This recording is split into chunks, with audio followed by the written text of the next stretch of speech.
Boakele, Biémassi et tout ce qu'il y a autour. Donc, mon enfance, je vais dire quoi? C'est une enfance normale d'un gars qui a grandi dans les quartiers difficiles. Vous savez, à Obili, avant, il y avait pas le goudron. Donc, et le quartier, c'était les salles de jeu et les ciné-clubs. Donc, c'est dans cet environnement-là que j'ai grandi. Euh, j'ai eu de la chance par rapport à beaucoup de personnes qui ont grandi dans mon quartier. Ça, je dois l'avouer parce que j'ai eu la chance de découvrir la musique urbaine tôt, tomber amoureux du rap et ça m'a vraiment orienté dans un quartier où soit les idoles et les symboles. Hein, et c'est autant de. C'est cette confiance-là que les gens ont placé en moi qui m'ont vraiment donné la force de persévérer. Mais après ça, j'ai vraiment connu des moments difficiles, tu vois. J'ai connu des moments très, très, très difficiles, à tel point même que, tu vas pas me croire, mais quand je sors la bière, c'est combien ici? Hein? Gars, je dors dans un endroit qu'on appelle le chantier. C'est où ça? C'est l'endroit qu'aujourd'hui je loue pour faire le boivement que tu vois là. Ah, à Tu Obili. sais ce qu'il y avait là-bas? Hein? Non, non. Il y avait une pièce Non. qui était totalement en chantier. Une porte, je ne peux même pas te dire c'était quoi la porte. Hein? J'avais un matelas au sol. J'avais une chaise et une table. C'est tout ce que je possédais. Tu comprends, non? Incroyable. Et c'est dans ces conditions-là que je sors la bière, c'est combien ici? Et quand je sors la bière, c'est combien ici? C'est le déclic. C'est le déclic Au niveau national, national. au niveau national. Hein? Au niveau Mais je continue national. à Le Cameroun travailler. te découvre. Je continue à travailler. Parce que les premiers sous que j'ai, je crée un petit espace studio dans la maison, dans l'endroit où j'habitais. J'essaie de diviser, je crée un petit espace studio. Hein? C'est pour ça que les gens étaient souvent surpris que chaque fois qu'il y avait un truc, je pouvais sortir une chanson de manière spontanée, là, là, là. Parce que je crée cet espace studio-là Ah, et je commence à travailler là-bas. Tu vois? Et c'est dans cet espace studio-là que je crée. Je fais ça sort comme ça sort. Et plus tard, on détruit tout l'endroit et on prend une superficie de près de 400 mètres carrés pour faire le boivement. Dans l'endroit et les alentours. en fait, tout ça, c'est au même endroit. Tu ne bouges pas. C'est ta Non, zone de c'est devenu confort. ma base. C'est devenu ma base, Ah, frère. C'est devenu ma base. Et puis ça, c'est une valeur symbolique pour moi. C'est une valeur symbolique pour moi. Ce n'est pas juste un endroit pour moi, tu vois. C'est pas juste un endroit banal, tu vois. Donc, peut-être les gens, peut-être il y a les gens sur ma page. Ils disent que c'est difficile. Ils ne vont sûrement pas s'en sortir, machin. Je leur dis que, gars, même si c'est difficile, comment? Ça a été peut-être plus difficile pour moi, mais j'ai pu m'en sortir. Ça veut dire que toi-même, tu peux t'en sortir. Hein? ouais. Ne lésine Ouais. pas sur les moyens, sur l'énergie que tu mets, sur le temps que tu mets à faire ce que tu fais. Et surtout, donne-toi une hygiène de vie. Tu ne peux pas être en train de dire, ouais, je vais devenir tel, je vais devenir tel. Tu ne te cultives pas. Tu ne veux pas savoir ce qui se passe. Tu ne veux pas savoir comment ça se fait. Tu ne veux pas savoir pourquoi est-ce que les autres sont arrivés à tel niveau en faisant ce qu'ils font. Et tu te dis, ok, d'accord, j'ai faim, je vais mourir. Tu ne vas pas mourir, mon frère. La souffrance, c'est une école de sagesse. Et moi, c'est ce que j'ai retenu de ce parcours-là. Je ne peux pas te dire qu'il y a eu un déclic, machin. Non, chaque fois, c'était une nouvelle étape, une nouvelle évolution, quoi, dans mon travail qui me permettait d'avancer un peu plus. D'accord. Alors, ça sort comme ça sort. On va en Ouais, parler. ce titre de Parce que fou, frère. c'est un Ce titre titre de historique. malade. Raconte-nous, Ouais. raconte-nous la petite histoire. Alors, comment ça vient? Qu'est-ce qui t'inspire à ce moment-là? Et est-ce que tu te Tu dis, vas pas me croire. Est-ce que tu sais que ça sort comme ça sort que tu vois? ouais, ouais. On a pratiquement tout fait en une journée. En fait, tu as fait en une journée? Je dis qu'on a tout fait en une journée, je t'explique. C'est-à-dire que moi, je dormais dans la chambre, les choses de 3 heures, 4 heures du matin. Après, boum, je sursaute. J'ai une esprit de fou. Je viens dans la chambre d'à côté, je réveille mon pote qui était là, je lui dis que gars, j'ai le truc qui va donner, qui va tuer. Il me dit quoi? Il dit que ça sort comme ça sort. Il me dit, allez, moi j'ai sommeil. Moi, j'étais convaincu comme jamais, frère. Le lendemain, j'avais déjà une petite équipe que j'avais formée qui était là. Je leur dis, gars, travaillons sur un titre, ça sort comme ça sort. C'est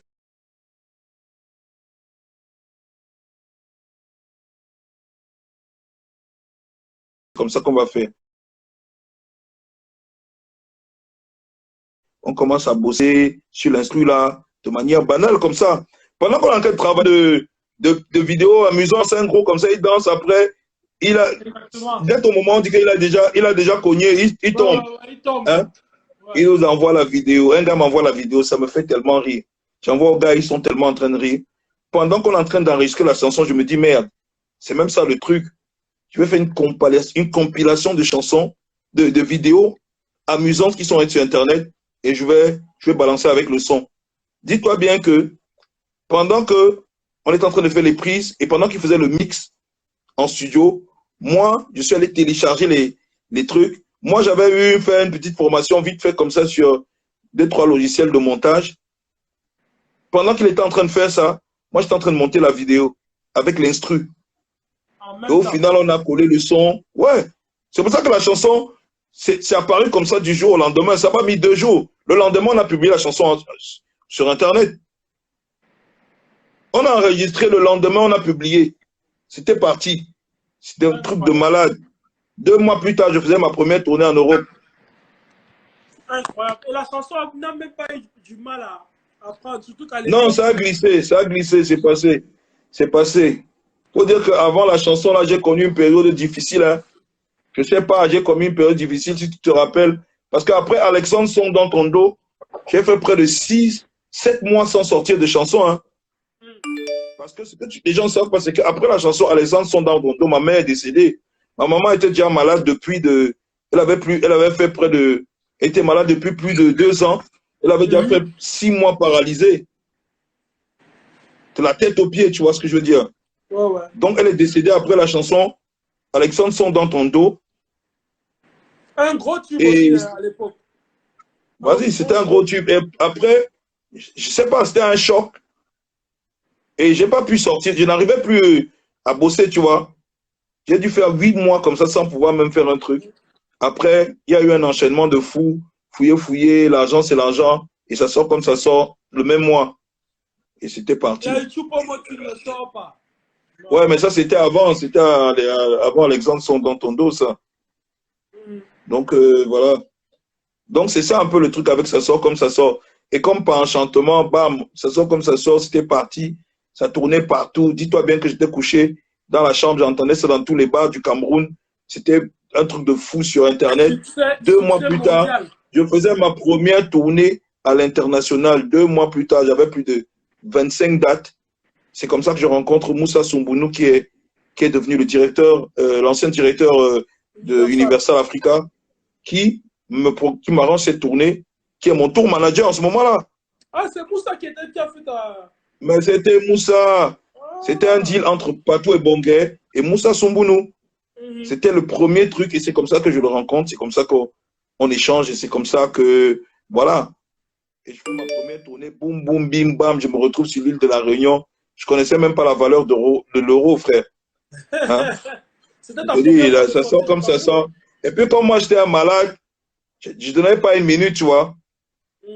On a enchaîné les sons, j'ai enchaîné les sons, tué pour tuer, tu montes, tu descends, machin et tout. J'avais pas une minute, je devenais fou parce que la vérité, c'est que pour une fois, j'avais la notoriété, la crédibilité et les moyens pour faire la musique que je voulais faire. Exactement. Donc, dis-toi bien que je me suis lâché. Les gens ne comprenaient pas. Un hit, je sortais un hit tous les mois. Tu vois? Parce que c'était comme un... Non, gars, j'explosais, mon frère. Je lâchais toute la pression que j'avais condensée en moi toute ma vie. Donc, à ce moment-là, c'était... La totalisation était totale, voilà. Total, la tchakalisation était totale, frère. Il n'y avait même pas moyen de passer à côté d'autre chose. Donc, en ce moment-là, j'avais envie de me lâcher. J'ai donné de toute mon énergie parce qu'au-delà même de gagner ma vie, j'avais besoin d'exprimer tout ce que j'avais en moi, tu vois, et de pouvoir aussi expérimenter tout ce que j'avais appris. Tu sais, moi, je suis de la génération gangsta rap. fasciné par une génération gangsta rap. C'était les DMX, c'était les Oxmo Puccino, c'était les P. Diddy, c'était tout ce qui était Bad Boy Record, Death Row, tout ça. Donc, cette façon de penser et d'exprimer les choses, je voulais la contextualiser. Je m'étais battu depuis la bière, c'est combien ici à contextualiser cette façon de penser, d'exprimer les choses à mon contexte camerounais. Et j'avais enfin assez de crédibilité pour pouvoir défendre ça. Donc, je ne me suis pas privé une seule seconde. C'est pour ça que les titres avaient l'air de plus en plus fascinants, de plus en plus durs dans les propos, de plus en plus hardcore même, parce que les gens ne comprenaient pas comment est-ce qu'un gars pouvait être aussi dur, aussi cru, mais que ça choque, ça marque les gens sans toutefois les choquer plus que ça, tu vois. Hein? Et j'ai atteint justement le paroxysme de ce que je cherchais quand j'ai fait la chanson Tu montes, tu descends. Tu vois, c'est là où je me suis rendu compte que j'avais atteint vraiment le niveau docteur hors échelle de ce que je voulais mettre sur pied, gars. Tu vois, non, de fou, gars. Je te dis que je croyais que dans Tuer pour tuer, j'étais là, tu vois ce que je veux dire, non? Mais dans Tu montes, tu descends. Putain, j'étais vrai, j'étais cru, j'étais direct comme à l'américaine. Les mots étaient vrais, mes expressions étaient propres. Ça venait de la street, de la rue, de chez nous. Et les gens sentaient ça au plus profond de leur être. Tu vois ce que je veux dire? Hein? Et c'était clair qu'il y avait une vraie philosophie de la rue dans ce que j'étais en train d'exprimer. Donc, du coup, je me suis rendu compte que là, j'avais vraiment atteint le paroxysme de ce que je voulais faire. À ce moment-là, gars, j'étais là, les chansons, les tu as combien, les tu es dedans, les sorciers, un bon plantain, les sorciers. Plus rien ne pouvait, frère. C'était de fou, ça glissait seulement. Je savais déjà, j'avais la formule ultime. Donc voilà, c'est ça. Quand on parle de déclic, on va parler que ça sort comme étant peut-être un gros déclic parce que finalement, ça m'a donné la crédibilité, ça m'a donné les moyens et ça m'a donné assez de confiance pour pouvoir rester authentique, rester vrai, rester ce que tu es. Exactement. Alors, donc, si on comprend bien, si on te suit bien, parce que je pense qu'il faut qu'on soit tous au même niveau, tu as commencé, parce que depuis tu parles de on, donc ça veut dire que vous Ouais. étiez un groupe de jeunes en fait. Donc, tu as Oui, commencé. tu sais, on fonctionnait en termes de groupe. Mon premier groupe, c'était Zox Connection. Avec mon pote Kenzo, on a enregistré notre premier street album, Autrichout. Tu vois, c'était ça, c'était en termes de groupe. On fonctionnait en termes de groupe. C'est après, quand on va se séparer, lui et moi, que moi, je vais faire mon premier album, mon premier projet solo, Malox le Viber. Mais ça va prendre du temps, tu vois. C'est dans les années 2007-2008. Donc, on avait enregistré notre premier truc en 2004, je crois. Et c'est dans les années, c'est peut-être 4 ans après que on allait se séparer. Lui, là, allait rester en Guinée. Moi, j'allais rester ici, monter mon premier truc, mon premier album, Tranche de Vibe. Mais là, on était déjà parti dans des trucs où on essayait de devenir professionnel. Donc, je Alors, parlais de. pourquoi le nom Jusque-là, je parlais en termes de groupe. Pourquoi le nom Malox? Pourquoi le nom Malox le Viber? Ça vient d'où? Malox Viber tient du médicament de ma soeur cadette décédée du cancer. Malox que tout le monde connaît, qui est un médicament qui soulage les maux d'estomac. Et pendant la chimiothérapie, c'était le médicament qu'elle prenait pour calmer ses douleurs d'estomac. La vérité, c'est que c'était une période très trouble pour moi parce que ça a été un choc terrible. Avec tous les problèmes que j'avais déjà en termes de problèmes familiaux, problèmes à l'école, problèmes dans la vie en général, l'idée de voir ma soeur, comme ça, la santé de ma soeur se dégrader, mourir à petit feu, je peux te dire que ça m'a fait quelque chose. Hein? Et c'est là où j'ai vraiment pris véritablement la résolution de devenir, de réussir dans ce que je fais. Parce que ma soeur cadette, elle était petite, elle avait 8 ans, mais à 8 ans, elle connaissait toutes mes chansons. Et tu sais, à l'époque, quand tu commençais le rap, tu avais des textes compliqués, tu voulais mettre des mots compliqués dans les textes, tout ça. Elle connaissait toutes mes chansons, tellement elle était fan de moi. Ça m'a à la limite traumatisé, tu vois. Je me suis dit, ok, d'accord, je vais lui faire la promesse de réussir dans ce que je fais, je vais lui faire cette promesse-là. Hein? Elle est en train de décéder. Tu sais, moi, j'ai vécu un truc. Hein? C'est pour les gens qui ne savent pas ce que c'est. Je me suis retrouvé, j'étais garde malade dans l'hôpital général de Yaoundé. Et dans une salle, il y avait une quinzaine d'enfants. Tu vois? Ils n'avaient rien, ils étaient pas malades, ils jouaient, tu vois? Ils avaient, ils avaient des petits signes sur eux, mais ça n'avait pas l'air grave. Ils jouaient tous. Donc, avaient des petites bosses, d'autres avaient des trucs. Mais un jour, le médecin m'a appelé, m'a dit, est-ce que tu sais que dans 6 mois, tous ces enfants seront tous décédés? Tu vois ce que je veux dire? Et moi, de vivre avec eux tous les jours, ma petite soeur qui était là internée, euh, ça m'a fait un choc. Vivre là tous les jours comme ça avec eux et savoir qu'ils ne seront plus là. Moi, ça m'a fait percevoir la vie de manière différente. Au sortir de là, quand je prenais le nom Malox, Malox c'était tout un symbole pour moi parce que ça devait représenter, me permettre d'être une sorte de garde-fou pour que je reste toujours dans ce mode de pensée, dans cette vision de la vie que j'avais eue là, dans laquelle tout ce qu'on peut acquérir sur cette terre de manière physique et éphémère, tout ce que tu peux laisser de réel aux gens, c'est les émotions que tu leur donnes. Après, ils peuvent partir avec ça. Et ça, c'est unique. Ça reste dans la tête, ça reste dans les cœurs. Et ça, c'est éternel. Tout le reste, ça n'a pas de valeur réelle. C'est pour ça aussi que dans la chanson MOUF, je le dis, hein, seul ce qui vient du ciel a de la valeur. Tu vois ce que je veux dire, non? Donc, comme pour dire aux gens, quand je dis dans la chanson MOUF, tous les hommes sont des voleurs, seul ce qui vient du ciel a de la valeur. Hein? C'est un peu dans cet état d'esprit-là que je suis. Pour dire que non, ce que j'ai vécu, ce qui a fait de moi Malox, m'a fait comprendre que si tu peux donner de la joie, du bonheur à des gens, s'il n'y a que ça qui est important. Tout ce qui est physique là, ça ne tient à rien parce que j'ai vu des gens, des petits enfants, des innocents qui n'avaient rien fait à personne, rien demandé à personne, être privés de tout, tu vois. Donc, c'est en sortant de cet hôpital donc j'ai décidé de prendre le nom Malox. Malox, justement pour rester dans cet état d'esprit-là. D'accord, très belle, très très belle histoire, très touchant. Que ta sœur bien-aimée repose en paix. Et je pense que de là où elle peut être fière de son grand frère aujourd'hui. Ah, j'espère, hein. Alors frérot, on va avancer parce que tu as une carrière assez riche et assez grande. Et Ouais. tu as beaucoup, beaucoup à transmettre. Alors, le déclic dans ta carrière, le déclic, à ton avis, c'est à quel moment? Parce que beaucoup t'ont connu avec sa sort comme ça sort, du moins à l'international. Ouais, Mais ouais, beaucoup bien aussi sûr. ne savent pas que avant ça, tu avais déjà fait un hit qui avait tout explosé au Cameroun. Je crois la bière, c'est combien ici? Alors Ouais, la toi, bière, c'est combien ici? voilà, toi personnellement, à quel moment tu penses que ça a été le déclic, le véritable déclic de ta carrière? Quel est le... Moi, tu vas voir, je vais te raconter un truc, Prince. Moi, j'ai fait toutes les étapes. Tu comprends ce que je veux dire?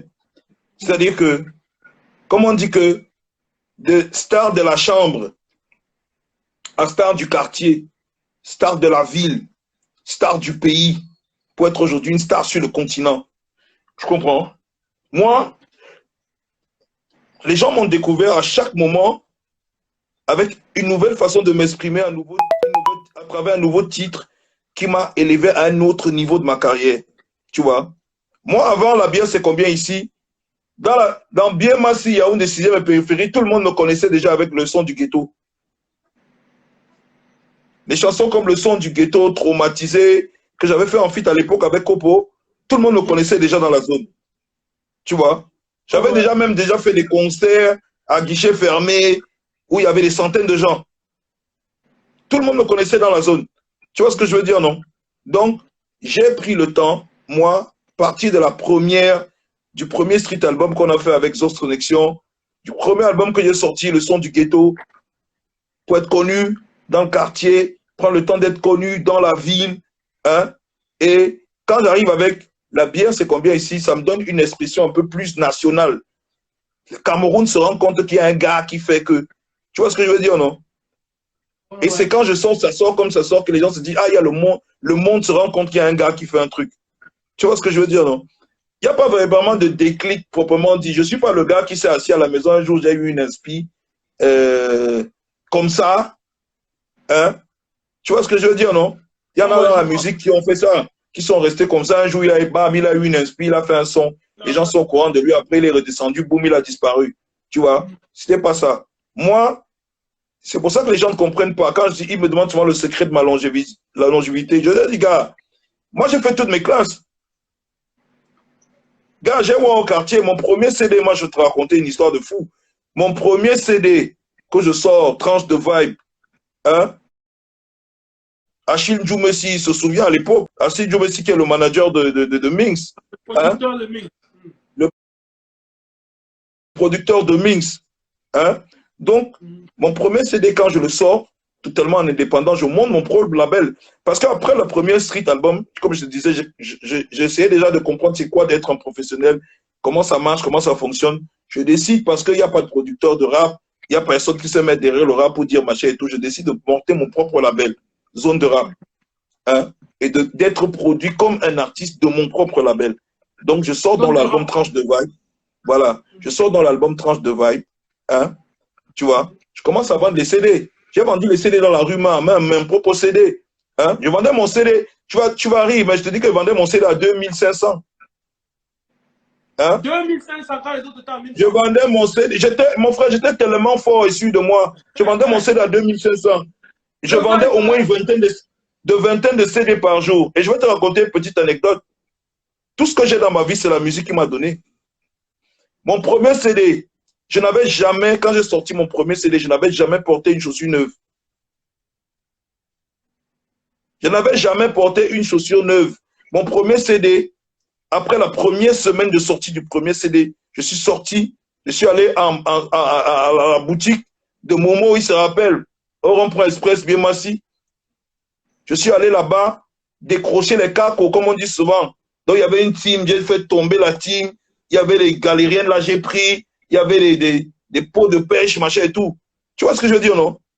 Mon premier CD, j'ai dit que dans la zone, j'étais déjà connu. On savait déjà que le gars, s'il ne perce pas dans le rap, on ne voit pas dans quoi il va percer. J'étais violent et virulent. Ce n'est pas une question que je pose. Tous ceux qui me connaissent à l'époque vont te dire que Malos de Viber, c'était un tueur. Tu vois ce que je veux dire, non? Je vendais mon CD à 2500 et j'en vendais une vingtaine par jour. Hein? Tous les jours.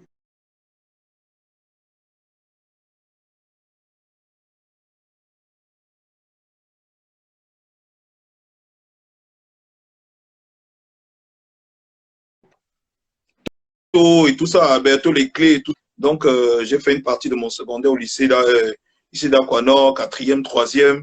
Donc, l'école, c'était compliqué. Donc, voilà, j'ai pas grand-chose à dire. Hein. Mon enfance, à part ma mère, par exemple, je vais te dire quoi. Ma mère, c'était une ménagère. Tu vois, les matères qui sont comme là, qu'on les a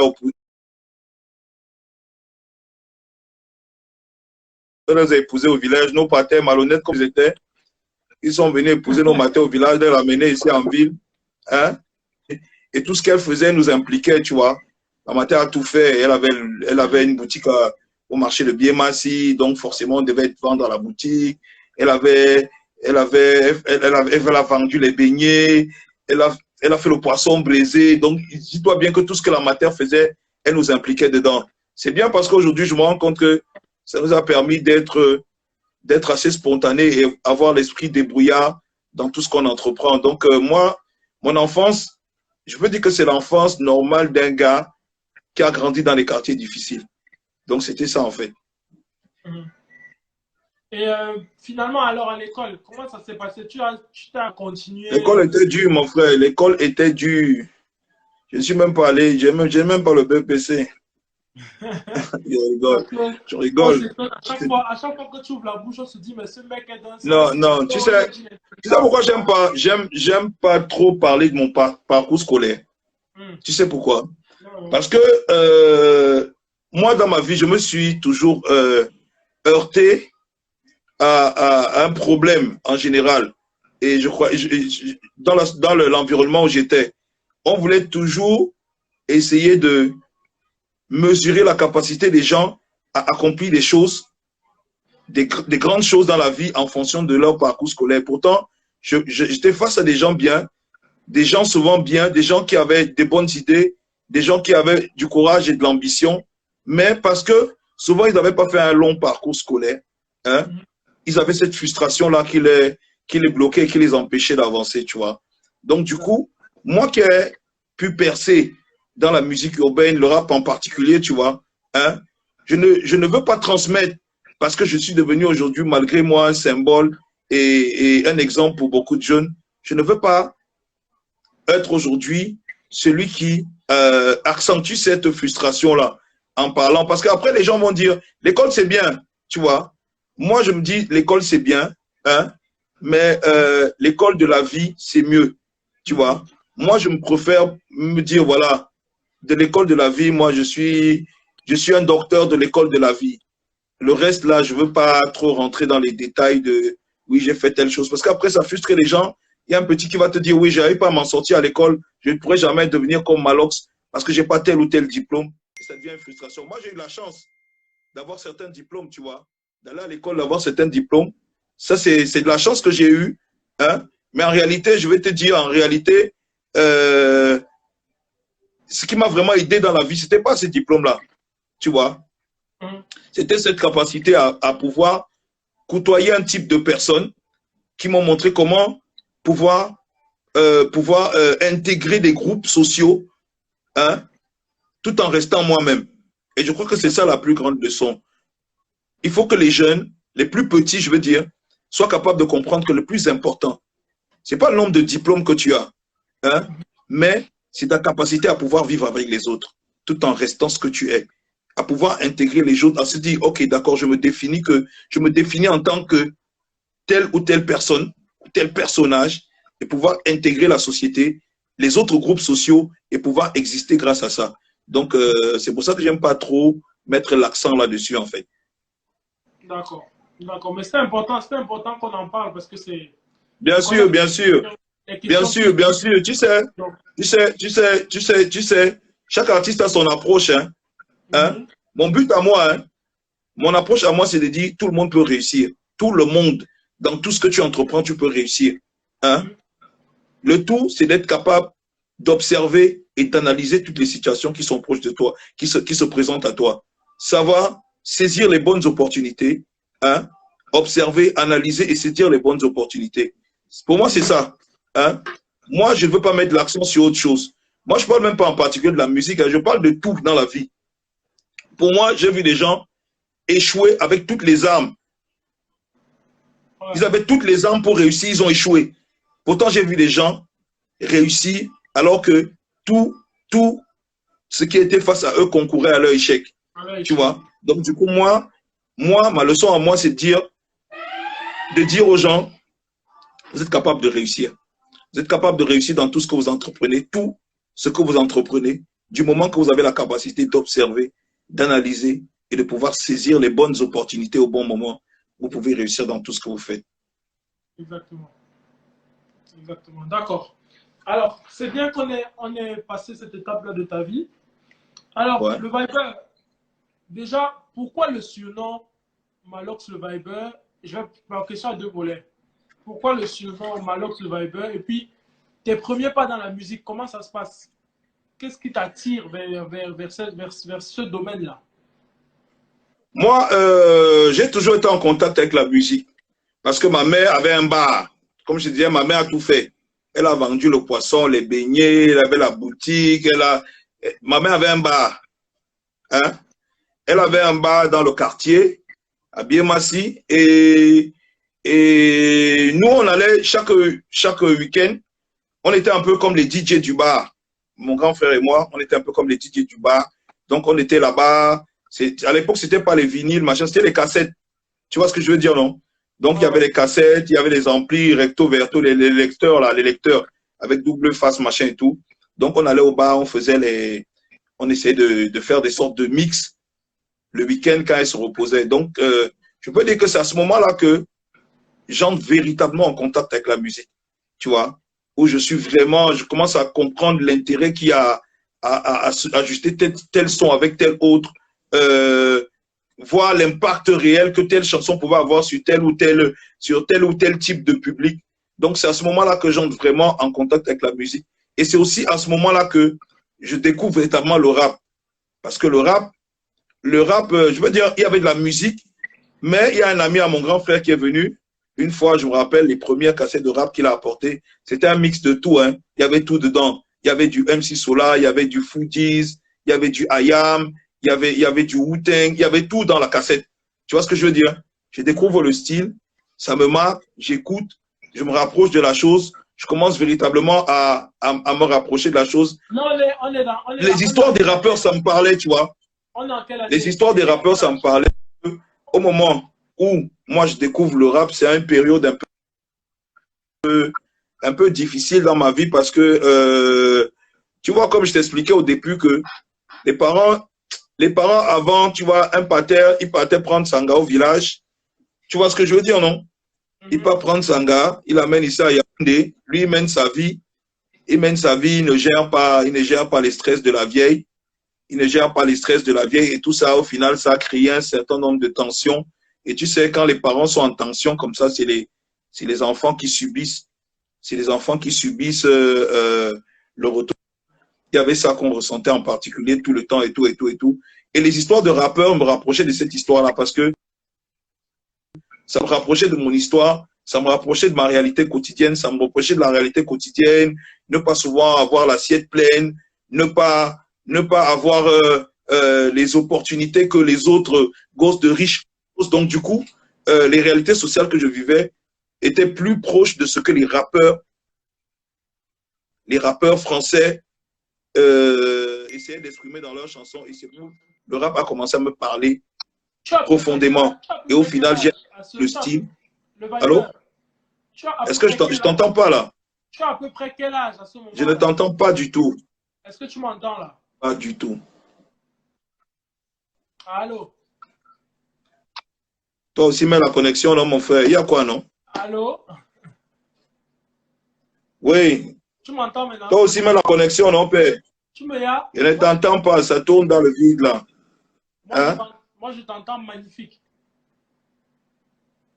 Moi, je t'entends très bien. Je te vois. Est-ce que vous m'entendez? Est-ce que vous m'entendez? On va faire pause d'abord sur ta carrière. Ouais. Ouais. La face de l'homme qui dérange, la face de l'homme à problème, la face de l'homme à polémique. Déjà, la première question que je vais te poser. Alors, ouais. Moi, il y a 2 ans, on apprend, il y a un scandale qui éclate sur les réseaux, on apprend que toi et ton équipe de l'époque, zone de rap de l'époque, vous entrez. Non, ça fait 4 ans ça. Ça fait pratiquement 3 ou 4 ans ça, c'est loin ça. Voilà. Oui. Exactement. Non, mais on va revenir sur tous les épisodes-là de ta vie parce que ça fait partie de toi, de ta vie et de ta carrière. Bien sûr, bien sûr. Qu'est-ce qui s'est réellement passé à cette époque-là? Moi, je peux pas t'expliquer véritablement la genèse, tu vois. Moi, je sais pas, jusqu'aujourd'hui, je me pose la question, donc je peux pas t'expliquer la genèse. Ce qui est sûr, c'est que je vais te raconter les choses comme je les ai perçues, tu vois. Donc, je fais tout, il y a une tournée que je dois faire. J'ai l'habitude de voyager avec un de mes gars. Hein, et il faut savoir que j'avais essayé de restreindre l'équipe. C'était pas beaucoup de gens, en fait. Tu vois. Mais j'avais fait une sorte de camp où les gens, où ils vivaient. Tu vois. Moi, je ne vivais pas dans le camp. Hein, où ils vivaient dans le camp et ils avaient l'habitude de recevoir toutes sortes de personnes. Donc, quand ils arrivaient toujours là-bas, il y avait plein de gens et tout. Les gars se lâchaient. C'était une sorte de zone tampon. Les gens buvaient, les gens fumaient, tout ça, tout ça. C'est là-bas qu'il y avait le studio d'enregistrement. Donc, moi, je fais le programme de la tournée où je dis, OK, je vais voyager avec mon gars. Je vais et tout. Naturellement, je fais tous ces papiers, tout ça. Les visas, tout ça. Et puis, je paye tout, les billets d'avion, les billets d'avion, le Airbnb, tout ça, tout ça. Je sais que voilà, on est paré pour la tournée. Mais quelques jours, peut-être 2, 3 jours, 3 jours avant le voyage, tu es avec moi là? Oui, je t'écoute parfaitement. Ok, 2, 3 jours avant le voyage, il y a Clinton, il y a Jip Tambe, le footballeur là. Mhm.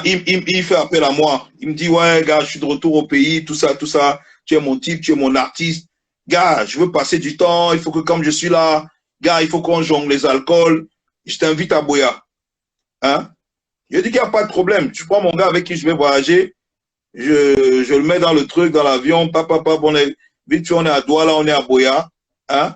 On se retrouve. J'appelle la Mhm. famille, les gars, les Salatiel, Mister Léo, Blaise B, tout le monde, on est ensemble, tu vois. On passe du temps, on est avec lui, tout ça, on discute. Après, je reviens avec mon gars sur Yaoundé. Je me dis, OK, Mhm. on voyage dans 2 jours, tu vois.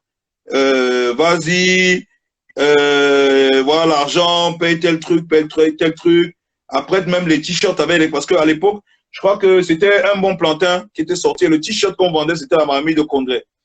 On en avait fait peut-être, on avait fait plus de 500 t-shirts avec lesquels on devait aller en Europe pour la tournée, parce que les fans demandaient les t-shirts, tu vois. Mhm. Donc voilà, je lui demande d'aller payer pour les t-shirts, tout ça. Il dit OK, d'accord. Après, je reste là. Le lendemain, euh, Patou m'appelle, il me dit, mais ton ami là, qu'est-ce qui lui arrive? Je lui dis, qu'est-ce qui arrive à mon ami? De quoi tu parles? Il dit que ton ami m'appelle et me dit qu'il ne voyage plus. Je dis que comment ça? Je prends le téléphone, j'essaie d'appeler, le gars ne décroche pas le téléphone. Hein? Le temps est en train de passer, on doit prendre l'avion à Douala, donc je dois partir la veille. J'essaie d'appeler le gars qui a les t-shirts, tout ça. Il me dit, ah, ton gars, il attend ici depuis qu'il vient me donner l'argent. Il n'est jamais venu me donner l'argent des t-shirts. Je dis, mais c'est fou, c'est quoi cette histoire? Je vais voir mon gars, j'essaie de récupérer les t-shirts. J'essaie de joindre le gars, n'importe comment. Le gars est là, il décroche pas, machin et tout. Je dis, ah, c'est son choix. C'est son choix. Je prends ma route, boum, je suis parti pour l'Europe, pour la tournée. J'arrive là-bas. Première date, c'est à Bruxelles. Et c'est le clash avec Davido. Donc, le jour où il y avait Davido dans la salle concurrente, à côté. Donc, ce jour-là, c'était un gros clash. Les camions ont répondu présent. La salle à Bruxelles était pleine de malades, tu vois. Parce que c'était un clash. Les gens disaient, ouais, Malox ne peut pas remplir, Davido est là, machin. Donc, ce jour-là, le camion était boumaillé dans la salle. Le lendemain, je suis avec Anissé de Beamster. Mhm. C'est lui qui m'appelle et me dit, est-ce que tu as vu ce qu'on a publié sur les réseaux sociaux? Je lui dis, mais comment? Il me dit, attends, je vais te trouver à l'hôtel. J'arrive, boum, je trouve le truc. Je vois le machin. Je vois les gars qui venaient souvent traîner au studio, ils ont fait une sorte de clan avec mon DJ et mon gars avec qui je voyageais. Ils sont placés là, ils sont peut-être 12. Ils ont fait un communiqué comme quoi ils ont expulsé Malox de zone de rap, machin et tout. Je dis que mais je rigole parce que je trouve ça tellement bête. Que, mais, comment pouvez-vous expulser quelqu'un de sa propre entreprise qui porte ses papiers, porte tout son nom, son studio, tout? Je ne comprends pas ce que ça veut dire. C'est comme si on dit aujourd'hui que Prince et Saka, entreprise. Les gars, comme je t'ai vu là, les soirées que tu organises, Ouais, ouais. tu vois, tu Ouais, ouais. voyages et puis tu entends que les gars qui sont là, que tu prends pour bosser là, ils ont fait un communiqué sur Comme Internet où ils quoi, disent qu'ils t'ont expulsé de ta structure. Tu vois ce que exactement. je veux dire? Ouais, Donc, ouais. ça me fait rigoler au début. Je dis que mais ça, c'est les blagueurs. Les gens m'appellent, ils me disent non, c'est sûrement un buzz. Ouais, Malox, j'aime trop les buzz. C'est sûrement un buzz. Hein? Machin et tout. Je dis, les gars, moi, c'est bizarre. Hein? J'appelle les gars, ça n'a pas l'air d'un buzz. Hein? Je dis, oh Mhm. gars, non, ça n'a pas l'air d'un buzz. Et c'est comme ça, donc, de fil en aiguille, j'apprends tout. Et le cambriolage du studio et les machins à gauche, à droite. Les gens sont allés raconter des histoires comme quoi Malox est là-bas, il mange l'argent, il ne donne pas à ses amis. Oh, machin, j'ai dit, mon frère, ce n'est pas Il la a sorcellerie, chacalisé tout ça. le basmati seul. Hein? Il a chacalisé le basmati. Oui, Je il dis dit que, qu'il a mais, chacalisé tout le basmati seul. vous voyez, je suis dans des vidéos avec des gens, ils sont luisants, gros, avec les joues. Ils portent des chaussures qui coûtent cher, des chaînes. Je marchais avec un gars, il portait les blousons de 500 000. La première tournée que je fais, je rentre, j'achète au gars, même au gars du quartier, je parle de 30 paires de baskets. Patrick Bonga me demande si je ne suis pas fou. Est-ce que tu te rends compte de ça? Ouais, ouais. Il me demande si je ne suis pas fou parce que je ne comprends pas la démarche. C'est après donc que je rentre un mois plus tard, un mois et demi plus tard, parce qu'on avait divisé la tournée en deux, je rentrais Quand faire ils ont mon publié les visa. photos au studio, comme quoi c'est eux qui ont acheté tout au Oui, studio. oui, oui. Je rentre donc un mois plus tard, je finis la première partie de ma tournée. Tu vois? Tu m'entends là ou pas? Je Je t'entends, je finis, t'entends. je finis ma première partie de ma tournée, je rentre un mois et demi plus tard, hein, que j'apprends donc les versions et les versions qu'il y avait derrière, comme quoi il y avait une histoire de jalousie, comme quoi il y avait les gars, on avait appelé les gars au studio pour leur dire comment non, si vous venez avec nous, vous devez être mieux, il faut descendre Malox, si vous brisez Malox, on va vous donner telle ou telle chose, vous allez réussir, vous allez aller plus loin, vous allez machin. Donc, moi, j'avais pas, parce que ce qui était pire sur moi, c'est que je n'avais pas cerné comment moi, hein, venant de là où je viens, comment est-ce qu'un gars pouvait se retrouver à rester au quartier avec 3 mois de visa Schengen, billet d'avion, hôtel payé pendant 3 mois? Comment? Donc, dans ma tête, je ne comprenais pas ça. Mais en fait, c'est qu'après, quand je suis revenu, j'ai compris en fait que les gens lui avaient promis plus que ça. Que si tu trahis ton gars, tu affiches ton gars, hein, tu te rappelles qu'à l'époque, mon nom avait quand même pris une ampleur de fou. C'est tout le monde qui parlait de Malox. C'était 24 heures sur 24 sur les réseaux sociaux, à la télé, machin. Et ça faisait pas longtemps qu'un bon planté était sorti. Et il y avait le problème avec le problème qu'il y avait eu au Djoga là, au Oji là. Ouais, ouais. Donc c'est tout le Cameroun qui parlait. Donc les gars, on les a contactés derrière donc pour leur dire comment non, ils peuvent descendre Malox. S'ils finissent avec Malox, comme ils sont proches, tu sais, on ne pouvait pas m'attaquer de l'extérieur. Il fallait juste les proches. Et on les a promis tel ou tel truc et tout et tout. Moi, j'ai dit au gars que mon frère, je suis back. J'ai déposé une plainte pour le matos de studio. Hein? Les niais dans leur marche, ils ont trouvé les appareils, les gars, avec les appareils, gars, c'était un truc de fou. Je me rappelle encore, j'ai encore mal. Hein? On te dit que les appareils que j'avais achetés, on est venu trouver certains à même le sol qui étaient déjà gâtés. Imagine-toi un MacBook Pro posé à même le sol, sur les carreaux, le froid, tout ça, ça a fusillé le truc. Les gars étaient là-bas avec le peu d'argent qu'on leur avait donné. Les gars avaient fumé le chanvre, puis les trucs. Je dis que, mais les gars, si vous avez pété les plombs, on récupère le matos. La police prend les gars qui étaient là, on les amène. Et après toute confrontation, les gars décident de les scènes en prison. Hein? Moi, je viens, je vois le commandant, je lui dis, c'était au 7. Je dis au commandant que, grand, tu sais quoi? Moi, les gens, sinon, chacun fait l'erreur dans sa vie. S'ils ont fait une erreur, tu comprends, non? Et je me souviens toujours de cette phrase et personne ne me dira le contraire, ceux qui étaient là ce jour-là. J'ai dit au gars que vous m'avez amené ici. Moi, je suis venu récupérer le matériel de studio et je m'en vais remettre où c'était. Celui qui sait qu'il avait un work chez moi, qui vient continuer à travailler. Celui qui sait qu'il avait quelque chose à faire là-bas, qui vient faire. Sinon, celui qui n'a rien à faire là-bas, qui ne revienne plus. J'ai pris le matos de studio. Il y a certains petits qui étaient parmi qui m'ont suivi. Je parle par exemple de Hervé Nke et de certains d'autres petits qui m'ont suivi en me disant non, grand frère, on a fait l'erreur, on nous a trompé, machin et tout. Les gars, c'est free. On va continuer à faire nos vidéos, faire des trucs. Toi, tu étais bon, tu faisais la vidéo, tout ça. Il y a d'autres qui se sont mis en tête, qui pouvaient poursuivre dans la démarche, hein, de pouvoir briser. C'est aussi que quand tu as déjà chopé les dos de quelqu'un, tu as fait un deal, il faut honorer le deal. Exact. Parce que le deal, c'était le Shiba Malox. Tu comprends ce que je veux dire ou pas? Donc, il fallait que les gars... Oui, mais ils ont vécu bien, non? Je sais. Hein? Au quartier, pour avoir l'histoire, ils asseyaient les gens, ils ont donné les charters de vin, ils donnaient les gens au match ici. Je m'appelle d'une émission de Freddy Christel que je regardais comme ça un jour sur Internet où je les voyais. Je voyais même mon pote que je faisais voyager là, me dit comment, je ne sais même pas où on prend un visa. C'est lui qui me donnait le visa, machin. L'autre racontait là-bas qu'il est ma matière grise, que c'est lui qui écrivait mes chansons, tout ça. Donc, en fait, les gars étaient dans une démarche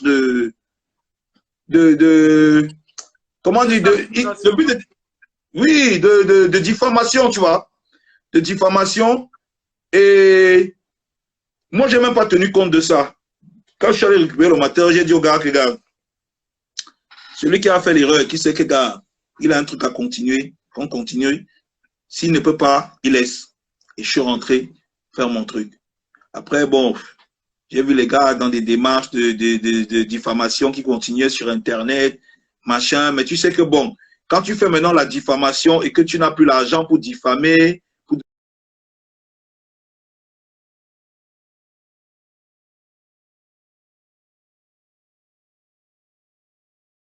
donner les biens aux gens, pour t'asseoir autour d'un machin, ce n'est plus crédible.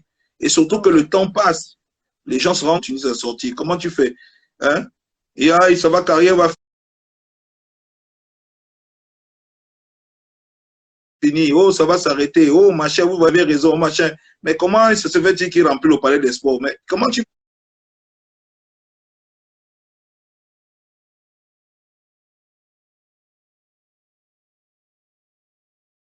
Ouais, c'est pas le jeu. tu as raison en plus. 300 000, tu connais cette histoire dont je parle. Oui, oui, bien sûr. 300 000, on dit qu'on va acheter la conscience de ses grands-parents avec au village. Arrêtez aussi. Bien sûr. Après, ne faisons pas comme ça, on ne voit pas. Parce que demain, le petit va venir pleurer, on va venir dire qu'on avait donné 300 000. Qu'est-ce que ça veut dire? J'entends les donner l'argent, je vais donner moi. On te donne l'argent comment? Le petit a une famille, on te donne l'argent du petit, tu es quoi? Son oncle, sa tante, tu es quoi? Qu'est-ce que tu es au juste? On ne comprend pas. Donc, Hein? c'est pour ça qu'il s'en a appris à toi dans sa vidéo alors. Il s'en prend à moi parce qu'il a peur. En fait, il a peur que la nourrice de l'enfant, qui est fâchée le matin, qui a décidé effectivement de faire une vidéo et de me contacter pour la diffusion de la vidéo, que je diffuse la vidéo le lendemain. Il anticipe, Ah, ok, il essaie de me faire passer pour quelqu'un qui veut détruire son action, machin et tout, et tout, et tout. Tu vois? Mais écoute, moi je vais te donner un exemple simple. Il dit qu'il veut défendre les intérêts de ce petit. Hein? Mais si ce gars n'est pas capable de défendre l'association d'image, hein? Le placement produit de Milo, du petit, face à la structure Milo, c'est face à Fali Mokobe qui va défendre. S'il n'est pas capable de dire à Milo que, ok, vous voulez placer votre Yahoo et utiliser le petit si, donnez-lui 10 millions. C'est devant Fali qui va défendre, mais arrêtons d'être ridicule. Qu'est-ce qu'on raconte même? Hein? Tu n'es pas capable de dire aux gens que, ok, votre produit que vous voulez placer sur le petit si là, il part plutôt chez Milo, dit que, soyons intelligents, allons donner 300 000 là-bas, utilisons le petit, personne ne va s'en rendre compte, je publie sur ma page, je sponsorise, et vous me dites que ce gars va se lever, prendre le petit là, et aller quelque part pour qu'on donne quelque chose au petit. Mais arrêtez aussi. À un moment donné, arrêtez aussi, soyez logique. Tu n'es pas capable de défendre mes intérêts ici, devant Orange, MTN au Cameroun. C'est devant Bouygues Télécom en France que tu vas défendre mes intérêts. Hein? Et c'est de ça qu'il s'agit. Il a voulu anticiper parce que ça chauffe. Ça chauffe en ce moment, il paraît que la nourrice du petit ne veut pas entendre parler de ça. Elle a vu venir l'escroquerie et elle a décidé de faire une vidéo qu'elle va m'envoyer demain pour publier la vidéo. Tu vois? Moi, je ne sais même pas trop engagé par rapport à ça. C'est tout à l'heure quand je vois le direct que je me rends compte que, en fait, comme il a peur, il commence à anticiper, il raconte des histoires, il essaie d'ameuter les gens et mettre derrière lui pour qu'on dise que non, oh, Malox veut détruire son action. Gars, je vais te montrer les messages que j'ai reçus pour ce petit. Si l'argent devait passer par moi depuis qu'elle donnait les 100 000 là que je cherche l'argent, j'aurais encaissé au moins ces 10 000 euros derrière le petit là. J'ai balancé tout ça car aller voir Laurent Premier pour donner à sa famille. Je ne sais pas, ne me contactez pas, contactez-elle, donner à sa famille. Tu comprends ce que je dis, non? Mon but n'était pas de faire une quête où je récolte l'argent du petit. Je ne suis pas son oncle, je ne suis pas son père, je ne suis pas habilité à pouvoir défendre les droits du petit. Il y a des personnes dans sa famille, de son entourage, qui ont les yeux ouverts, qui sont habilités à comprendre de quoi il s'agit et de mettre les garde-fous autour pour pouvoir protéger leur fils. Enfin, c'est pas n'importe quoi. Ouais. C'est pas n'importe quoi. Tu comprends ce que je dis, non? Ouais. Donc, par anticipation, il essaie de me faire passer pour quelqu'un de négatif à me...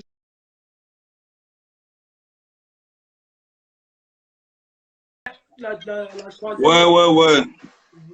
Donc, comme je suis en train de te dire là, c'est bon là, tu m'entends? Oui, je t'entends parfaitement. Le son est tchakalisé. Comme je suis en train de te dire, c'est que faisons attention. Le showbiz, c'est un univers de manipulation. Faisons attention, trop de manipulateurs. Tu comprends? Moi, j'ai fait un don au petit parce que je ne suis même pas allé à Bafoussam. Je ne suis pas loin de Bafoussam. En même temps, tu vois, j'ai fait un don au petit parce que je voulais inciter les gens à comprendre que même s'il fallait rire du petit, essayons, pour ceux qui ont des moyens, hein, de faire quelque chose pour le petit, pour au moins qu'il soit, il quitte un peu cette situation trop... Parce qu'en même temps aussi, on regarde l'image du petit, ça fait le tour du monde. C'est un petit, c'est l'Afrique. Tu vois ce que je veux dire ou pas? Si au moins il est bien habillé, ça va. Hein? Il peut faire son truc, il a un... Tu vois, ça va, tu vois, que les gens fassent quelque chose. Je sais qu'il a une famille. Il a des frères, il a des soeurs, il a une famille. Hein? Je ne fais pas de procès d'intention aux gens. Je ne suis pas du genre à dire, est-ce qu'on va lui donner les 100 000 là, sa mère va lui donner? Est-ce que non, je ne suis pas dans ça. Ça, c'est les procès d'intention et moi, je ne suis pas dans les procès d'intention. Je pense qu'il a une famille, je pense qu'il y a des gens raisonnables autour de lui qui peuvent, s'ils en ont les moyens, pouvoir faire quelque chose pour lui. Je ne me suis pas auto-proclamé quelque chose. Et tu vois, avec ma popularité, il y a beaucoup de gens qui sont venus vers moi pour essayer d'accéder au petit, essayer de savoir s'ils pouvaient me donner de l'argent pour le petit. J'ai dit non. Voilà la personne, comme Laurent Ier m'avait dit que je crois son grand-père a décidé que non, s'il doit s'occuper de ça, qu'il s'occupe de ça et puis bon, voir. Et là, je mettais Laurent Ier en contact et il y a des gens qui sont allés là-bas voir la famille de manière discrète. Et les gens n'étaient pas au courant. Il y a beaucoup de gens qui sont venus voir cette famille de manière discrète. Maintenant, voilà un individu qui sort de nulle part. Il monte une escroquerie avec Yao Milo. Ils vont là-bas utiliser le petit, l'image du petit, pour pouvoir vendre leurs produits. Je t'ai dit que, gars, dans le monde du showbiz et dans le monde du business, quand on ne veut pas faire un placement produit, on floute la marque. On floute la marque. On n'oblige pas le petit à chanter Yao Milo, Yao Milo. On n'oblige pas le petit. Il y a un jeu malsain derrière ça parce que voilà un individu qui dit pouvoir défendre les droits d'un petit, alors qu'en réalité, dès la première occasion, il ne manque pas d'exploiter le petit pour 300 000 et quelques boîtes de yaourt, alors qu'il sait qu'un placement produit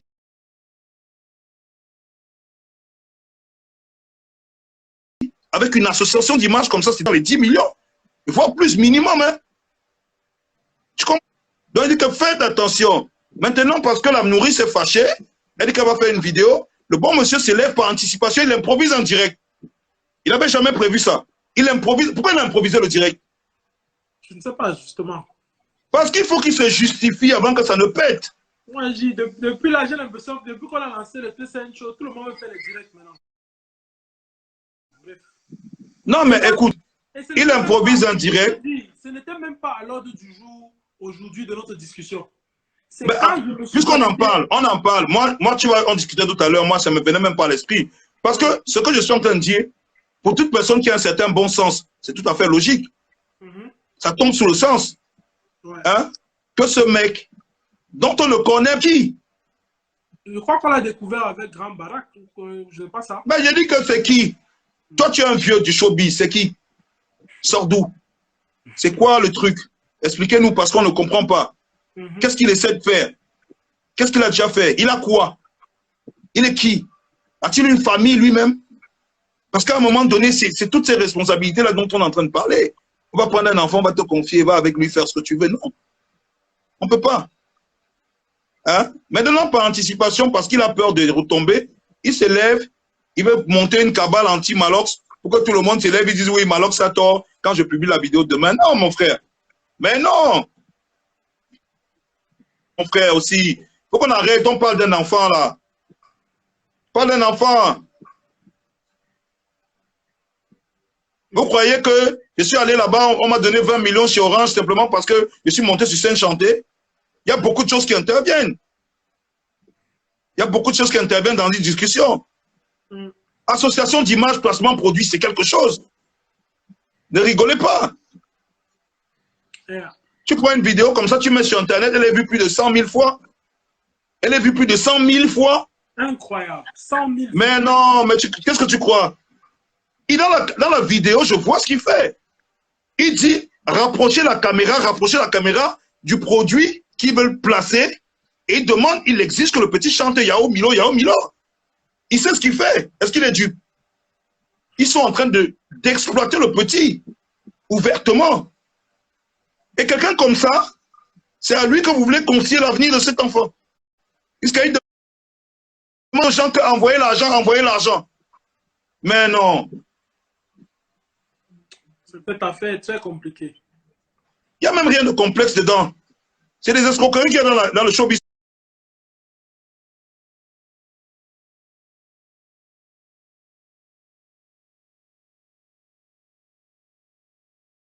Tous les jours.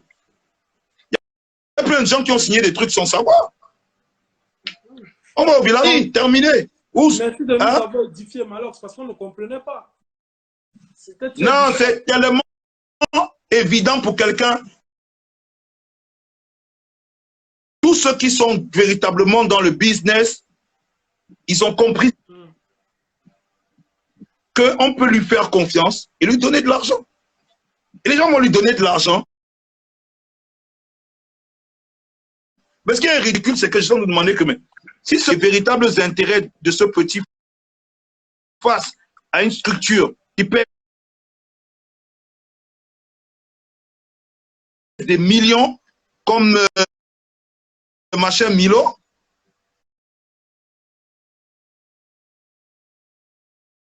je ne fais pas de publicité. Ça doit être comme des milliards exploiter ce petit. Vous pensez que c'est qui? Il va pouvoir gérer? Les gars, arrêtez aussi.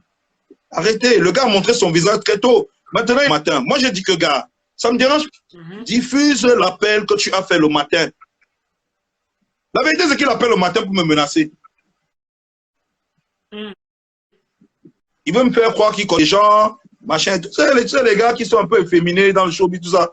Ils sont dans des endroits, ils connaissent des gens, font des trucs. Maintenant, la question, c'est est-ce que ce qu'il est en train de faire là, tout de suite, là, hein? Non. Moi, je te dis que c'est pas normal. Il y a un nombre de gens qui disent que c'est pas normal. Il y a un certain nombre de gens qui disent que c'est pas normal. Parce que moi, j'ai vu le truc. On exploite le petit. La vidéo ouvre, on voit Yao Milo, machin, on présente, on tourne, Yao Milo, on revient, Yao Milo. On finit par faire le chanter le petit Milo, Milo, Yao Milo. Tiens, terminé. Internet, 100 000, 200, 300 000 vues, c'est bon. Placement produit propre, association d'images, c'est passé comme une lettre à la poste. Il a pris sa thune, Yao Milo a pris sa com. Lui, l'enfant, il est au village, c'est bon. Après, bon, qu'est-ce qui arrive là? Il a 300 000 balles. On va acheter 2-3 bouffes, la sac de riz, des fringues, c'est terminé. Hein? Mon frère. Mon frère. Arrêtons aussi, gars. Arrêtons. Je t'ai dit que c'est d'un enfant qu'on parle. Arrêtons, mon frère. Il fait cette vidéo maintenant pour faire une anticipation, m'insulter, par anticipation la nourrice du petit, insulter toutes ces personnes qui disent que tu dis que Fally est monté, machin et tout. Oh, mon frère, je connais, je suis avec le contact comme le manager de Fally et tout le reste, frère. Arrêtez, mon frère. Tu crois que si je veux joindre Mokobé, ça va prendre un jour ou deux? Ça va prendre un mois? C'est là, tout de suite, frère. Tu comprends ce que je veux dire ou pas? Relation avec Fally et Mokobé dans la vidéo, dans le live. Écoute, moi, je ne sais pas ce qu'il a raconté. Je n'ai pas suivi tout le live. Tu comprends? J'ai pris un extrait. Mais je vais te dire, il recherche peut-être de la visibilité, lui, derrière. Donnez-moi le petit, je l'utilise pour percer 2-3 couloirs. Hein? Après, si on le fout à la poubelle, ce n'est pas un problème. Tu comprends ce que je veux dire, non? Parce que lui, il est dans cette démarche. Ça a déjà marché avec Yao Milo. Il a empoché sa thune. Maintenant, c'est donnez-moi le petit. Il fait le bon samaritain. Non, ne vous inquiétez pas. Hein. Je paye le billet d'avion, je paye ma chaîne. Tu prends la... Il travaille où? Il fait quoi dans la vie, ce monsieur? C'est tout son CV là-bas. Il fait des vidéos, des découpages un peu ridicules là. Ça va, c'est bon. C'est tout. C'est tout ça, on lui confie à un gosse. Oh, je vais payer le billet la 20, je vais. Hey! Attends. Arrêtons. Arrêtons de. Non, mon frère. Arrêtons. Donc, à part faire les vidéos là, il fait ça comme ça, on lui donne les milliards. C'est ça? Il fait ses petites vidéos à la con là sur Internet, on lui donne l'argent, c'est pas? On lui confie un gosse.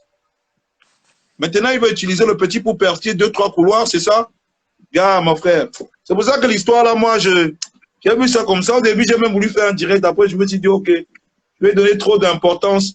Autant raconter sa supercherie aux yeux des gens. Ils ont utilisé le petit pour faire le placement de produits de Yao Milo. Maintenant que les gens sont dupes, il a le sentiment que c'est passé. Il veut maintenant élever le niveau de la frappe en disant qu'envoyer l'argent pour le petit. Mettons en ligne un compte. Pourquoi vous prenez les gens pour les idiots? Oh, mon frère. Ah, toi aussi. J'ai dit, gars, aujourd'hui, tel qu'il prend les choses, ok, d'accord.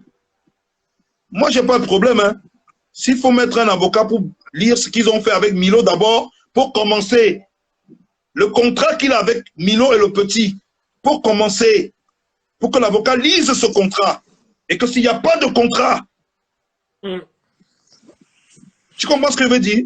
Ouais. On entame des poursuites judiciaires. On entame des poursuites judiciaires. Parce que c'est dangereux ce qu'il vient de faire. C'est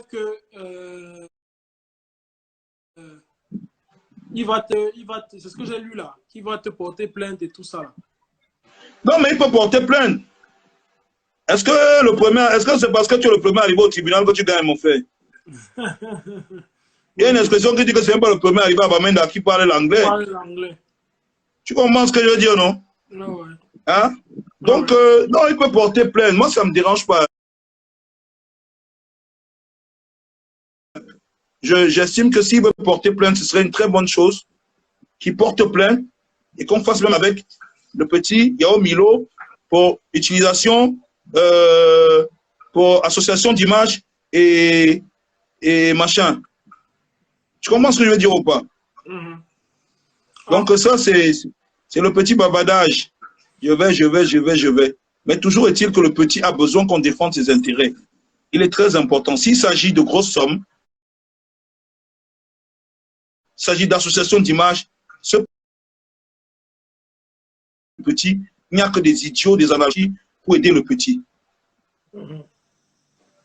D'accord. Je ne sais pas où lui, il se prévaut. En quoi est-ce qu'il a la qualité d'être défenseur de ce petit, à tel point qu'il faut qu'on prenne l'argent du petit, on met entre ses mains à lui. Je ne comprends pas. C'est compliqué, tu vois. Maintenant, après, bon, si c'est une histoire de plainte, les plaintes, j'en reçois tous les jours. Mon avocat a une pile de plaintes comme ça sur son bureau, ça c'est... Donc ça, c'est les histoires. Maintenant, toujours est-il que le petit a besoin qu'on défende ses intérêts. Et ça doit commencer très tôt, par l'accord qu'il y a eu entre la société qui produit le Yao Milo, lui et le petit. D'accord. Hein? Pour le placement produit, hein? L'association d'images. Parce qu'il pense bien que ce petit, son image a été utilisée sur des plateformes qui sont celles de SIFA. Ta réponse est parce que le Camerounais se posait des questions depuis. Et, non, c'est pour ça. Non, il veut juste te faire genre, il anticipe, il raconte une histoire, il te fait passer pour... C'est quelqu'un d'intelligent. Il veut faire passer pour quelqu'un de négatif pour que demain, quand la nourrice du petit se plaint, on la fait passer pour une folle. Et comme elle veut se plaindre par la voix de Malox, on la fait passer pour une folle. C'est ça l'idée. Mais dommage pour lui qu'on soit en train d'en parler comme ça ce soir. D'accord. Moi, personnellement, je n'étais pas au courant. Ce sont tes fans qui sont venus nombreux avec cette histoire. Oui, ils n'ont pas compris en fait. Parce que moi-même quand j'ai fait mon post en disant « Oh, les gens veulent l'aider », qu'il aide vraiment. Parce que c'est de ça que je parle. Que aidez-le, mais aidez-le vraiment. Hein? Parce que je sais qu'il y a beaucoup de gens qui veulent l'aider, qui ont voulu venir vers moi, tout ça, tout ça, tout ça. Je me suis désolidarisé de ce fait. J'ai dit, OK, rapprochez-vous plus de sa famille. Eux, ils sont plus aptes à aider leur petit frère. Tu vois ce que je veux dire, non? Donc, moi, je sais, je l'ai dit, pour que les gens mettent un œil quand même à faire attention à ce qu'ils sont en train de faire. Hein? Lui, il a senti que je suis en train d'ouvrir les yeux des gens. Il m'appelle pour me raconter que je parle de lui. J'ai dit, mais je vais parler de toi, je tourne, mon frère. Tu es qui? Pourquoi quand on veut parler de toi, on tourne? On tourne 2 heures dans la marmite. Tu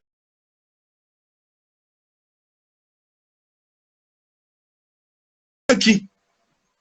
On te dit ce qu'on a te dit. Et puis, je dis encore, hein, qu'il diffuse ça. Hein? Je ne sais pas de quoi il a peur. Tu as raison, tu as peur de diffuser quelque chose. Diffuse. Tu as peur de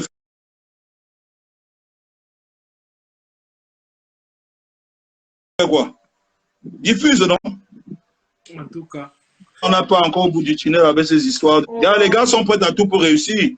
Tu vas voir un gars comme Sifa, il sort de quelque part. C'est un gars qui avait une famine hors du commun, qui le dérangeait. Aujourd'hui, il est prêt à exploiter n'importe qui pour réussir, hein, frère.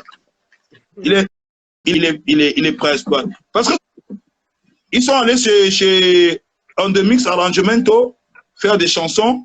C'est fini comme ça, toujours en queue de poisson, dans les embrouilles. Avec Grand Bar, tout ça. Parce que c'est des mecs comme ça, tu ne sais pas d'où ils sortent. Ils sont prêts à tout, hein. Ils sont prêts à tout. Ils sont prêts à tout pour chop. Le showbiz est difficile au Cameroun, c'est ça qu'on va... Non, c'est compliqué, mais il y a toujours, les petits comme le petit que tu vois là, il y a toujours quelqu'un qui va sortir de nulle part pour pouvoir dire que je mets un œil, rien. Mais j'ai dit que s'il faille défendre les intérêts de ce petit, je vais mettre un avocat à sa disposition pour ça. Il aura le temps de voir les accords avec les structures et tout ça qui vont passer par là. Ça commence très tôt. Avec cette histoire, la société qui produit Yahoo Milo et les stocks qu'ils ont fait dernièrement. Attention, payez bien le petit.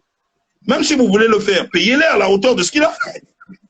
Vous savez que ce que vous gagnez, arrêtez. Pourquoi vous voulez utiliser l'enfant? C'est de ça qu'il s'agit. Pourquoi il panique, il fait une vidéo, il fait un direct où il raconte des trucs, je veux faire ceci, je veux faire cela. Mon frère, on plie le coup de poing une semaine avant la bagarre. Tu sens que c'est un gars qui ne sait même pas ce qu'il fait. D'accord, Malox, on va passer dessus parce que ce n'était pas un live spécialement pour parler. Ouais, bien sûr, il faut qu'on passe dessus. Tu sais, demain, c'est un autre jour. On va bientôt clôturer. Alors, Malox, dis-nous, est-ce que tu penses nous sortir encore un album bientôt? Parce que ça fait longtemps quand même que tu es... Ouais, bien sûr, bien sûr, bien sûr. On attend les hits. Non, tu sais que à un moment donné, j'ai mis une série de singles dehors. Et puis, il faut que je travaille, je me concentre sur un album. Un album, ça prend beaucoup plus de temps. Ça prend beaucoup plus de temps. Ça demande beaucoup plus d'énergie. Je veux sortir un album. Je vais travailler sur un album en parallèle avec un projet de mixtape dans lequel on pourra retrouver un certain nombre de featuring et tous les titres qui sont des hits de Malox, on pourra les retrouver aussi en remix avec un certain nombre d'artistes qui vont donner leur vision de aussi bien ça sort comme ça sort, que tu montes, tu descends, tu es pour tuer tout le reste. Voilà. D'accord, de toutes les façons, on attend. On va regarder, on va faire un dernier tour dans le public. Là, je vois ça écrit beaucoup. Je vais regarder s'ils ont encore quelques questions pour toi et on va te libérer parce que ça fait quand même 3 heures, 4 heures bientôt qu'on est en live. Ouais. Tu as dépassé tous les records aujourd'hui. Le record était à 1000 vues, on a atteint 1200 vues, c'est incroyable. Malox de Viber, c'est vraiment l'homme du peuple. Les Camerounais, vous lui avez encore témoigné tout l'amour que vous avez pour lui ce soir. Alors, ouais, je vois souvent. Alors, j'entre un peu dans les commentaires. Ah, les Camerounais. Vous aimez seulement la polémique. C'est incroyable. Malox. Ouais.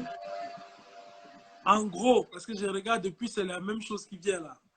En gros, tu sais, mon Snap, si, tu vois, mon Snap, mon live, qui a déjà créé, a trop fait jaser au Cameroun. Tu vois? Depuis, donc, en gros, là, ce qu'ils veulent savoir, c'est quoi le problème du Djoga Palace qui s'était passé au Djoga Palace. Putain, tous les jours, je vais parler de cette histoire, mon frère. En gros, c'est ça qui, tout le monde. Et si je ne pose pas la question, demain, on va dire que je suis influencé, j'ai peur, je ne sais pas trop quoi. Donc, je vais te poser la question libre à toi. Tu as peur de quoi? C'est une question que tu as posée. Tout le monde a vu la scène. Voilà. Tout le monde a vu ce qui s'est passé. Hein? Je suis invité à un spectacle et il y a quelqu'un qui se lève, il vient m'agresser sur scène. Mon frère, c'est aussi simple que ça. D'accord. Après, c'est moi qui décide de ne pas poursuivre l'affaire. C'est tout. Il n'y a Voilà. pas eu... La vérité, c'est que moi, j'allais en tournée. Et cette fameuse tournée dont on parle D'accord. Voilà. tout à l'heure. Donc, il n'y a rien de... Je vois pas, il y a polémique dans cette histoire. Voilà. Je pense que je pense que vous avez eu la réponse du Viber. Le Viber, alors, Ouais, tu as posté une photo aujourd'hui sur ton Instagram d'un live que tu vas faire samedi avec la grande Laura Dave. Donc, je pense ouais, que je fais un live samedi avec Laura Dev. ça veut dire que vous vous êtes réconciliés alors. Non, on doit parler. C'est quoi l'histoire? Parce que les Et Camerounais, que ça a commencé en public, ça doit finir en public. c'est ça, parce qu'on Hein? on veut comprendre, les Camerounais, on savait que toi et Laura Dave, vous n'étiez pas vous n'étiez pas en très bon terme. Et là, on voit que vous avez un live ce samedi. Qu'est-ce qui s'est passé? Mais mon frère, je te dis que elle m'a envoyé une invitation pour son truc, j'ai dit oui. C'est comme Tout quand simplement. Ernest Obama m'a envoyé l'invitation, j'ai dit oui. Mhm. Elle m'a envoyé son invitation, j'ai dit oui. Et D'accord. Donc, je c'est pense qu'on samedi va... que vous allez vous exprimer. Non, Vous allez c'est au vous sol, exprimer. non? Est-ce que c'est de Babadak ou... D'accord. C'est parfait. Moula, il y a encore, j'allais oublier en plus. Tu sais, tu es l'homme Ouais, je ne vais pas l'homme de passer toute main. la nuit ici. Hein. Et Saka, arrête ça. Hein. Il faut que j'aille dormir. Hein? Le dernier sujet, kérosène. Ouais, ouais. Ça a fait beaucoup de bruit. Mais oui, non, ce qui a été dit C'est a quoi été dit. l'histoire? Ce qui a été dit a été dit. Maintenant, il a présenté les excuses. Bon, on est passé là-dessus. Vous voulez qu'on dise encore? L'histoire, vous la connaissez tous. Est-ce que j'ai encore besoin de la raconter ici, frère? Posez les vraies questions, mon frère. Vous connaissez tous l'histoire avec Kérosène, frère. Voilà. Il a fait une vidéo où on lui pose une question simple. On lui dit, est-ce qu'il compte faire des sons avec des artistes comme Malox? Il dit que Malox, c'est qui? Est-ce que c'est un artiste? C'est un grand artiste? C'est un machin? Ok, d'accord, j'ai dit que bon, d'accord, on va voir. Hein? Je l'ai fait un peu expérimenter les dégâts qu'un grand artiste peut faire sur lui. Et lui-même, il a vu. Donc après, bon, maintenant, on ne va pas tirer de long en large parce que lui et moi, le problème, je crois que c'est clos. L'incident est clos, on est passé à autre chose. Donc maintenant, ça va, quoi. D'accord, parfait. Alors, Malox, pour terminer avec les questions, est-ce que tu as un conseil que tu peux donner aux jeunes Camerounais qui voudraient se lancer dans la musique urbaine comme toi? Non, c'est croire, c'est persévérer. C'est croire en eux, c'est persévérer. Ne pas abandonner, ne pas se laisser faire. Dans tous les domaines, hein, même pas que seulement la musique. Il faut croire en vous. Il faut persévérer dans ce que vous faites. Il ne faut pas abandonner. Il ne faut pas abandonner. Et même si vous abandonnez, il faut abandonner. Pas pour eux. Moi, je pense même pas, je parle même pas d'abandonner, je parle de... Vous pouvez changer de trajectoire, mais ne jamais abandonner. Dans la vie, vous pouvez croire en vous, aller jusqu'au bout de ce que vous faites. Peu importe ce que vous faites, vous devez croire en vous. Hein? Vous ne devez jamais abandonner. Vous pouvez changer de trajectoire dans la vie, mais ne jamais abandonner. C'est ça. Parce que ce n'est que comme ça, en persévérant, qu'on peut construire quelque chose de solide. D'accord. Merci beaucoup, Malox, le Viber. Ouais. Tu as, comme d'habitude, explosé tous les records. On a fait 3 heures de live, c'était magnifique.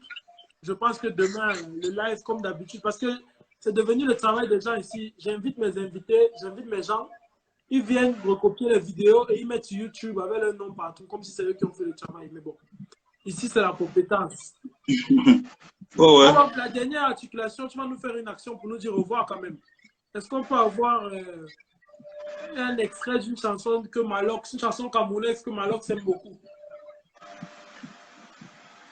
Il y a tellement de chansons que j'aime, il y a tellement. Qui a allumé le guet en Bogada? Allumé le guet en Bogada. Ouais, ça c'est la tuerie. Petit Boza, comme jamais. Le Mbolé 237. Ah oui, oui. Merci, merci, merci, merci beaucoup, Malox le Viber. Merci d'être passé dans le TCN Show. C'est ta maison. En tout cas, on s'est bien enjaillé ce soir. Merci encore, frérot. Hein? Merci à toi, merci à toi. On est ensemble. Yes.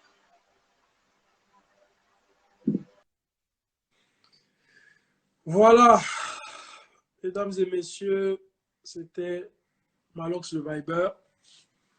On a passé 3 heures, incroyable, 3 heures de temps. On est en live depuis 21h20. Il est minuit 43. On a fait 3 heures de live avec ce grand monsieur de la musique camerounaise.